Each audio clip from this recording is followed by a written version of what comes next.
A single purpose, multiple avenues to explore. That's the challenge when it comes to operating the Ohio State Reformatory. You've got the Shawshank Redemption, you've got Haunted, you've got concerts. Which direction do you go? That requires purpose, and it takes a lot of pressure. Dan Smith is next. Hello, friends, and welcome to Purpose Under Pressure, where we share stories of purpose and the storms that rise in the business world that can always knock us off. And I am so thrilled to be able to bring guests to you to talk about their purpose in life and the things that get in the way. And we're going to do that again today. So I am Brian Leffelock. I'm glad you're here. Let's turn it up. Our guest today is the Associate Director at the Ohio State Reformatory. Yes, the same Ohio State Reformatory you know from the Shawshank Redemption movie. And of course, haunted, paranormal, scary, haunted cells and all that wild stuff. And we're going to talk about some of that today with our guest, Dan Smith. Welcome, Dan, from the Ohio State Reformatory. Thanks for being a guest on Purpose Under Pressure. Absolutely. Happy to be here. Thanks for having me. Really glad you are. You and I have known each other for a long time, and I know you have a man with a lot of drive and a lot of passion for getting things done the right way. And so I think that's going to show up today. So as we get into the show a little bit, tell me a little bit about what you do, and tell me about the Mansfield Reformatory and what it does, and kind of give us an example of what success looks like over there, because you guys are doing great things. Sure. Well, thank you. Yeah, I've been here for 7 years now, so I'm the associate director. I kind of handle a lot of the overall events, the publicity, anything that really happens internally here now. I usually have somewhat of an understanding or a bit of being a part of it for sure. A lot of restoration, a lot of ongoing new projects happening here. So a lot of hats. It's an exciting place to work. And it continues to grow. We're definitely blessed to have the success we've had over the years and continue for exciting future. Now, people know the Reformatory from Shawshank Redemption or from Haunted. How do you think people know where you are? Because everyone's seen it. What's the brand, Sure. do you think? How do people know of you the most?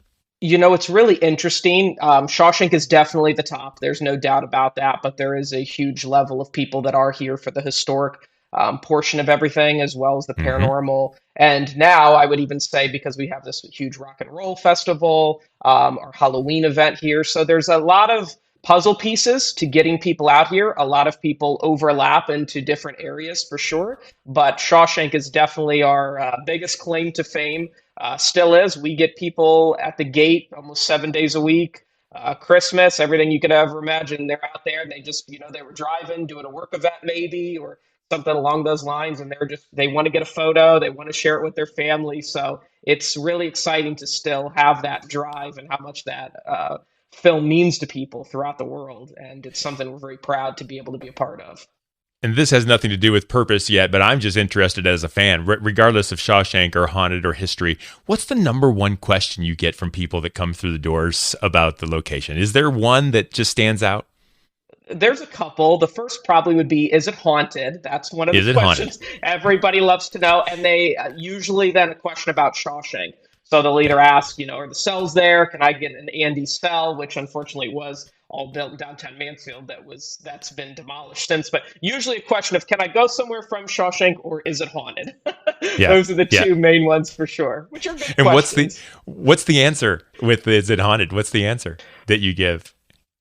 Our maintenance supervisor, I love his answer that he's given in a lot of interviews, and he always says, you need to come and check it out for yourself. And find out. Really the reason I love that is because it's so personal for how you feel about those things, and then also it's a good marketing ploy to get people to come here as well. Yeah. So I've always kind of piggybacked off that and said, come out and check it out and see what you think. And how many people come through the doors every year, whether it be Haunted or the Halloween or the concert? I mean, how many people do you think you touch every year with the Reformatory? Yeah, with having the rock and roll music festival that we have now, Incarceration, they have about 75,000 just from that. So we are over 200,000 now every year. So it's incredible and just continues to grow. And that's where purpose comes in. So there's a reason that you're doing this, and there's a reason this place is open, and you hold on to it, and you preserve it, and there's a whole society behind it. Let's talk about purpose a little bit. Why are you there? What are you trying to accomplish there? What's the purpose that you guys open your doors every morning and try to get people in? One of the interesting things for here is when this was established, it was pretty much to preserve this building. So when it was started in the early 90s, it was, we don't know necessarily a lot of the revenue streams that are going to continue to support this, but we know that this building is iconic. It's huge for not even just Richland County, but Ohio for that matter, to bring people Hmm. in. So we have really established, hey, first and foremost, let's be able to educate about why this building was here with historic tours, things like that, and then be able to preserve the building for generations to come. So those are the main goals, and by our events and donations and things of that nature. That's in other movies and things we make. That all goes to the bottom line is to be able to restore this.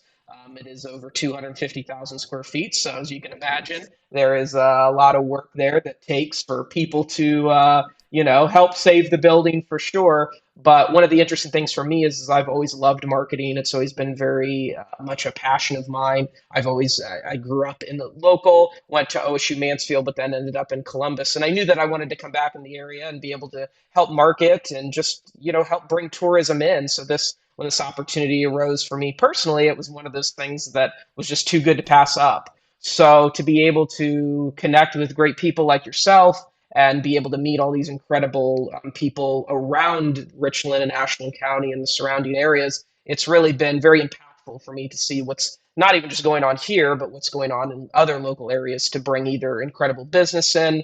And we love now because we are big enough to help kind of push tourism in other direction, check out other restaurants and other areas. So even though we are definitely saving this building, we're now big enough to be able to kind of, hey, why don't you go check these other things out while you're in town as well, since we have a voice. So it's opened up a lot of opportunity, and we're really excited to see what the future holds. And let's talk about that because that's what this is all about. The purpose behind what you do and what you're trying to accomplish is to maintain the history of this building and to provide this for so many people for so many different reasons. And yet, travel and tourism and entertainment is a crowded world, right? People have a Sure. lot of choices, and so I'm interested. What gets in the way? What are the storms that come along the way that kind of force you to rethink things or do things different? Or give me some examples of when things get trying when you're trying to fill those doors and fill those plates. Yeah, a lot of the interesting things out here is we've noticed that we can get people in the doors fairly easy for the first time, but since there are so many ways, we want them to come back for other things. Hmm. If you were to even spend a day here, there's no real way to accomplish seeing everything, whether that is, doing a ghost hunt or seeing Halloween and the daytime tours. You can usually do some of that, but we're always looking at how can we grow, how can we, restore new areas, how can we make this a place that we want you to come back and see. A lot of the other options, I think, as we compare and we compete against a lot of bigger cities for tourism as well, to bring people in. So we're always looking at kind of the value that I think we bring and why is this unique or what is not being offered maybe in a Columbus or a Cleveland in certain ways. So we definitely understand that, people are in Ohio, but they do have a lot of options. And people's time is limited. So we're always looking at the opportunity as, what can we offer that makes this the next step up and the next level of, hey, I really got to check this out. And I think the team and the board has done an incredible job with a lot of that. One of the examples that I will give you is like our Shawshank sets. We've tried to basically put those almost back to how they were in the movies. Now there's a lot, obviously, the props and things that we don't have, but we've tried to get to the point that we let people go in there. We let them interact with it. We let them sit there in the same seats in the areas that Andy and Tim did in the movie. And we look at, in certain museums or tourism destinations, that's not something you get to do. Sometimes it's behind a wall or, there's something where you can't get in. So we really try to make it an experience that you're going to tell your friends, you're going to be able to put it on your social media channels and really explore it. So we know there is a lot of places to check out for sure, but we're always trying to show why this is definitely one of the best. And I think it's interesting that you have so many different, and when we've worked together before in different things, you have so many different reasons for people to come. And we've already talked about three or four of them. You've got the concert, and you've got Shawshank, and you've got the history, and you've got the haunted. There's one purpose behind it. How do you manage the different messaging to get people interested in coming for something that matters to them? We've talked before. Sure, If I care about Shawshank, I don't care about the concert. If I care about the concert, I sure. don't care about haunted. How does that all go together so that you don't kind of lose focus of really what you're trying to accomplish? Sure. One of the really good things that our team has figured out is we've tried to bring people in that are very good in their field in those areas. So we've brought in a haunt manager that 100% understands that world. We've brought in a paranormal coordinator that understands 100% of that world. Now we all can dip into each other's to say, hey, we think we should, build obviously this overall branding and things like that. But to bring people in that really understand that, we've been able to kind of focus on let's bring in experienced people that understand these fields and that understand our overall message that we do need to preserve this building. We are here for the same goal, but we've brought in people that definitely have been able to really take those areas. And then there's people like me and our executive director that get to then kind of take their message and bring it into the overall. So, and I think that's huge because a lot of these times, like our haunt manager, he's been to some extent involved in that world, I would say for 15 years plus. Same thing with a lot of the ghost hunting people, 20 years plus. So I think that we've definitely tried to use expertise to help kind of build that. Because I think if we dipped in a little bit, but we didn't really understand it, those areas wouldn't be as successful. And I think that was kind of a huge success that we built probably almost 10 years ago that we just said, hey, we really need to bring in people that understand that and that we can build this overall message together. And is there something about the haunted or the Shawshank that really drives people to want to come? Do they want to experience it? Do they want to prove it to themselves, to see that it's real, to be a part of the action? What drives people that you can actually tie your messaging to? Shawshank is a great example that I've seen a lot of moments that have mean things for people throughout their family. Oh, Yeah. this was really important to me and my father. He had passed away. This was our favorite movie. Whatever the case may be, you can see that this is a very important part of their life and that, it is a message of hope and redemption. So I think that a lot of you look at those movies that are timeless, for example, and I think that that message, no matter what, will always resonate with people. So I think that they want to experience it, and you see this building. It's kind of like if you've seen a movie, your whole life, and then you see it in person. You, even though it might be the first time, it feels almost like home, or that you have this connection with it. I believe. So I think that a lot of it is just because of their personal experiences, whether it's watching a movie or whatever, and then they want to share it with friends. Social media has been a huge reason for the amount. I mean, we even have areas, hey, take a photo here, or even the tour guides will kind of say, this is a great time to take a photo. So we know that there have been a lot of moments that have been shared with family and friends through that. And we 100% embrace that. So we understand that, we need those tourism dollars. We need people to be here. And that was always a very important thing that if we can make their experience better, we're all about that. Are you a business owner or manager whose sales staff struggles prospecting and driving new business? Do your sellers need a serious tune-up? As the new economy grows, make sure your sales team is ready to grow your business.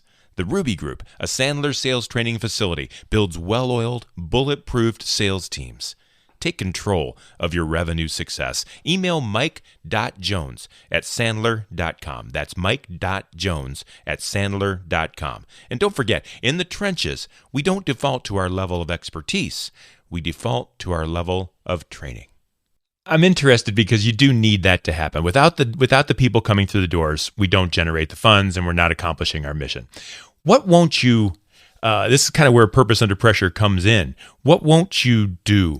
Where will you draw the line when it comes to bringing people in? I'm sure you've had ideas. Hey, let's try this. Let's try this. Let's try this. What won't you sacrifice when it comes to the purpose, the brand of the Ohio State Reformatory, just to sell a ticket? Sure. One of the interesting things for me is I handle a lot of the media productions, so the film productions that come in here. We've been offered, decent income streams before, but hey, we need to cut your floor out. Or, well, and this was before my time, but it was a big superhero movie. Hey, we'd love to film here, but we need to blow out one of your walls. And we'll replace it. Well, you can't replace it. I mean, you can, but it'll never look like it did 130 plus years ago. So there have been areas that, sure, we could have been known for a really big movie or something like that, but we understand that we are here to preserve the building. So that's kind of counterintuitive to, hey, let's cut out your 130-year-old floor or something like that. So we definitely love bringing in different events or different films, for example, but they have to understand, hey, we're here to preserve this and you've got to be in that mission with us or that's not going to line up. And there have been a couple people that they understand it, but well, we really need to have more free reign to, drill into your walls or do whatever. So those are opportunities that even if there are, big movie productions, for example, those are usually things, yeah, we can't go down that path. understandably. So. What about the haunted world? Does anybody ever want to do anything and maybe pay you big bucks to do it, and you're just like, no, that's just not going to work? Not as much on there No? yet. If there is, I haven't heard too much about it. The haunted is a little easier for it, but yeah, I mean, do people do bring up kind of bizarre ideas of different events they want to do in the haunted world, and luckily our paranormal coordinator and managers, pretty good at saying, no, I don't think we're going to do that. So again, if they can understand, listen, this is cool to explore, but we can't be doing anything too crazy that we could, ruin the building or hurt anything. That's for sure. Yeah, or unrest any spirits that just don't want to Yes, be a lot of people want to do those rustled things up. and see how far they can push it. And we're like, no, that's okay. Yeah, This is a that's what I was wondering. family-friendly place. Good, good. That's important to know. So tell me about some times, because I know how important it is to sell the tickets. Tell me about some times when it was tough to get the tickets, to get the revenue generated, and how did you overcome some of those obstacles? So 2015, the fall of 2015 is when I started here. And it was pretty self-explanatory on, hey, here's the events we have. This is how a typical year goes. And it went very well. Our executive director and our board had really led this into this kind of great decade of where we were moving forward to. When 2020 hit and everything that happened with that, it was the first time that I saw out here, wow, this is an incredible building, even with Shawshank, even with everything that we're known for. But if people don't come through this door, and if the world stops, we have to still find new ways to continue to build revenue because we still have electric bills and we still have huge heating bills to keep this building Oh, I safe. bet.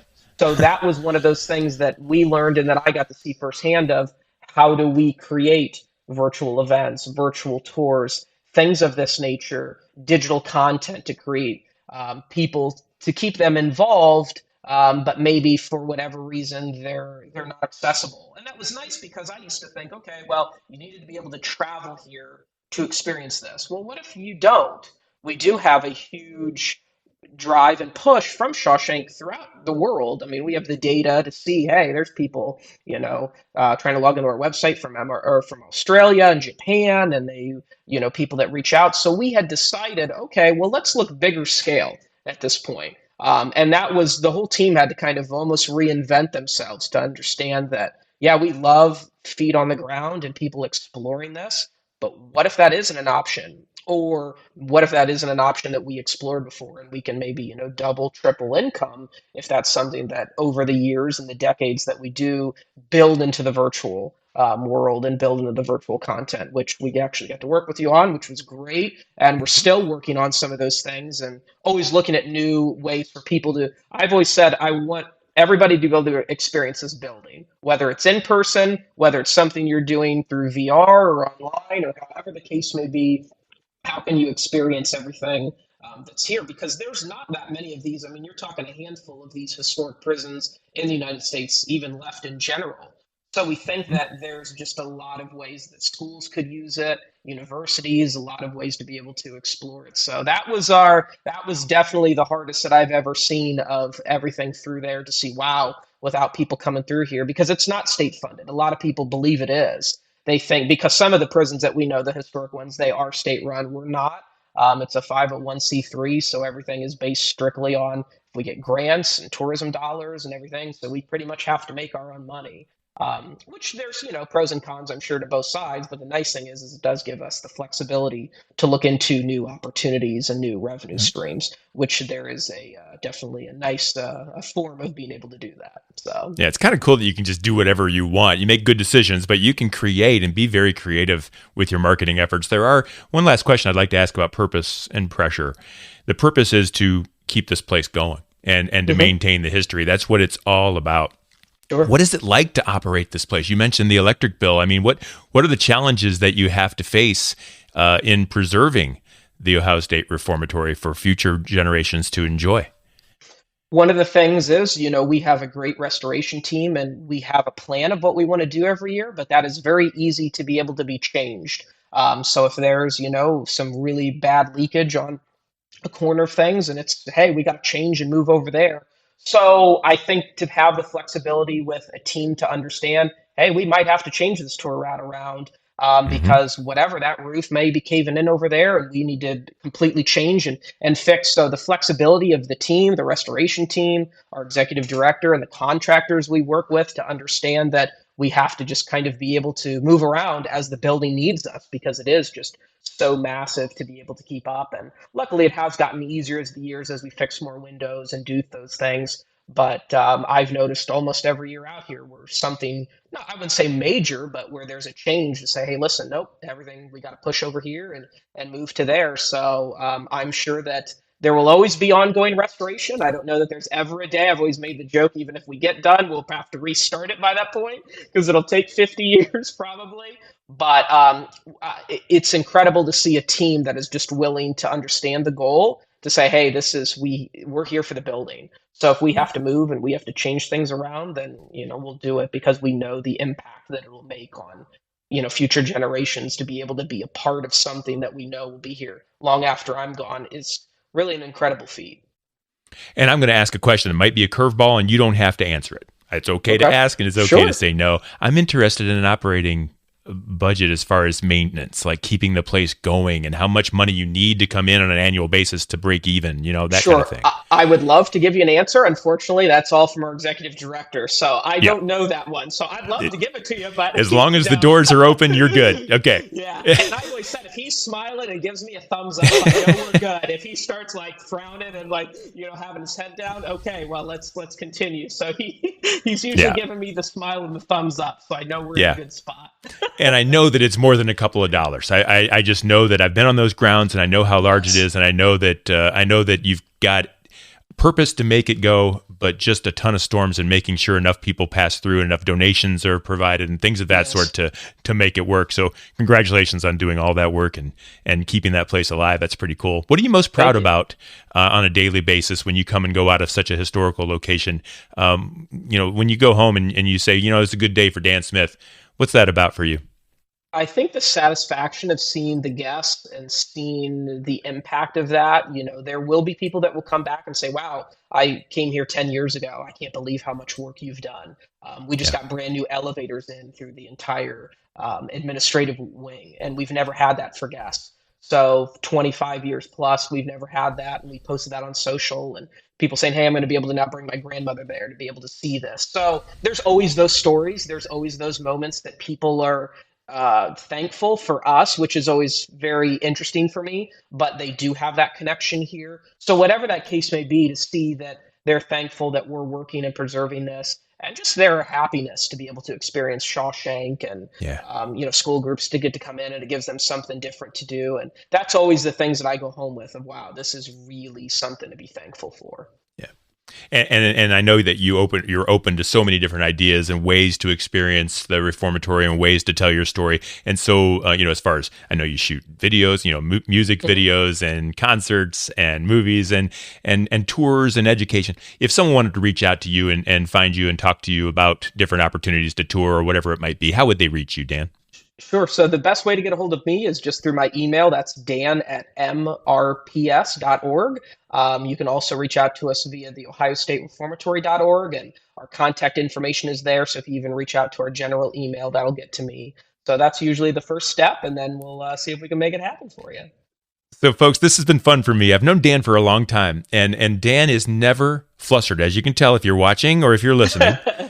He is never flustered, and yet I just know that the clouds are always circling, and there's always something to deal with, and always some new pressure to come around. And so, Dan, thank you so much for sharing all the different ways that people can learn and know and understand about the Reformatory, and thank you for all that you do to keep that place going amidst all the storm. Thank you for your purpose. My pleasure. Thanks for having me. Dan, it's been a pleasure. Purpose Under Pressure is brought to you by Brian Media Strategies. We provide brand building strategies for small business growth on target, on budget, and on purpose. Check out brianmediastrategies.com if you want more Purpose Under Pressure episodes like this one with Dan Smith from the Ohio State Reformatory, or if you'd like to contact me, I'm on LinkedIn or at that same website. I'm Brian Levelock. This is Purpose Under Pressure. We'll turn it up again next week.